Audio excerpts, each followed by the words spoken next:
Alors que l'enquête semblait piétiner car emportée par l'actualité du Covid-19, un rebondissement survient dans la disparition du petit Rinaldi. Des révélations qui viennent reconforter des soupçons déjà portés sur les présumés ravisseurs pour certains détenus à la prison centrale d'Oyem dans le nord du Gabon. Pour nous, la famille de Rinaldi, nous sommes effectivement au fait de ces informations qui ne sont pas nouvelles pour nous, parce qu'il s'est agi tout simplement de l'expression des personnes qui étaient déjà soupçonnées. Et donc nous, ce qui nous inquiète de plus, c'est qu'on n'arrive toujours pas à nous dire si l'enfant est en vie ou pas.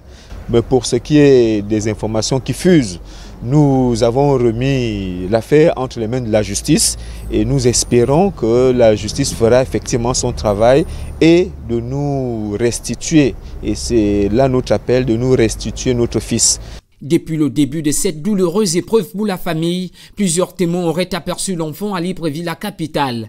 Mais aucune de ces pistes n'a abouti. Ces informations ne sont pas nouvelles parce que à quelques semaines à la suite de la disparition de Rinaldi, nous avions déjà reçu des appels des personnes provenant de Libreville qui nous disaient qu'on aurait aperçu l'enfant à Libreville. Et justement, nous avons donné cette information au procureur pour qu'il essaye de faire des investigations au niveau de Libreville.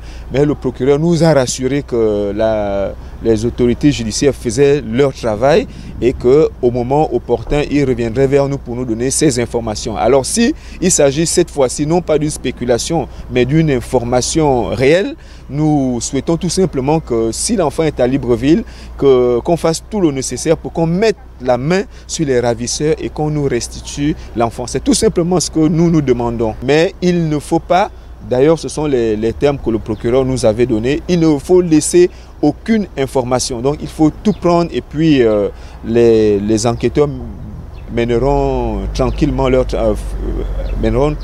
travail. Donc que cette piste ne soit pas également abandonnée. Malgré de longs mois déjà passés sans aucun signe de vie de Rinaldi, la famille du petit reste tout de même confiante et espère qu'un jour, le petit bout de chou reviendra à la maison. Nous le croyons fermement en notre qualité de chrétien. Tant que nous n'avons pas des preuves de mort, pour nous, l'enfant est toujours en vie. Nous gardons espoir. Nous gardons espoir. Disparu le 12 janvier 2020 à Béba, petit village situé à 27 km de Bitam, sur la route du district de Bikondom, Rinaldi n'avait que 3 ans lors de son enlèvement. Depuis lors, son image a inondé les réseaux sociaux dans le but de le retrouver. Avec ces nouvelles révélations, certainement plus question pour le principal suspect, Arsène Lewis Bekui, de continuer à nier les faits qui lui sont reprochés.